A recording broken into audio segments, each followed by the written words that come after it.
Hello everybody, it's Kyra from BodyCandy. Welcome back to another episode of The Tea. First off, ignore all that, I'm sending some vintage parcels.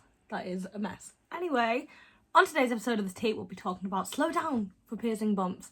But before we get into all of that, as always, remember to like, comment and subscribe to BodyCandy. Make sure you catch all of our videos. So, first of all, piercing bumps are not keloids and cannot be treated the same. Piercing bumps are caused by a number of different issues, including getting accidentally hit against something, being slept on, poor piercing angle, and incorrect piercing jewellery. Sometimes the hardest part of having an irritation bump is simply figuring out the cause. But once you know, then they're fairly easy to deal with. So let's start off with irritation. The first type of irritation bump happens simply when you've irritated the piercing. It's especially common with cartilage piercings at the top of the ear, especially if you happen to sleep on that specific side. Pro tip, the best way to avoid that is to get a traveller's neck pillow and sleep with your ear in the hole. Nothing will irritate your piercing. But sometimes accidents happen and cause bumps through no fault of your own. Baby your piercing with gentle cleanings and no irritating bump treatments like tea tree oil, and it should be on the road to health in a few days to a couple of weeks. Next up, incorrect jewellery. Another possible cause for a piercing bump is if your pierce was performed with an incorrect style of jewellery. Some piercings heal easier with a specific type of jewellery style, and some outright require a particular style. So if you have recently pierced and are struck out of nowhere with the dreaded bump, double check to make sure your jewellery is the best possible style.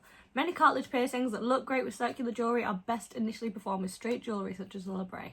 On the other hand, daith piercings require circular jewellery and rook piercings require a curved barbell like this. So if you do have a bump and you were pierced with a curved barbell in your daith or a captive ring in your rook, the jewellery is almost certainly the culprit. Next up, we've got pressure and incorrectly pierced. Sadly, another cause of irritation bumps is having the piercing performed at the incorrect angle. So when this happens, the jewellery puts pressure on the skin in an uneven manner.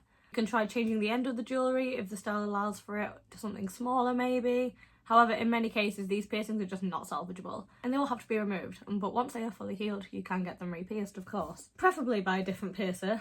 One thing you can do to prevent bumps before you get them is if your piercer uses something called a compression technique. Very simply, they put pressure on the piercing site afterwards as if they were trying to stop bleeding, even if it's not bleeding. The benefit of this is that it helps reattach the surface tissue to the underlying cartilage. It can actually prevent bumps from happening in the first place. So let me know if this video helped. Have you been suffering with some irritation bumps? I know I've had some in the past, so let us know if you did find this video helpful down below. Leave us a comment and remember to like and subscribe as well, and we will see you on the next video. Goodbye!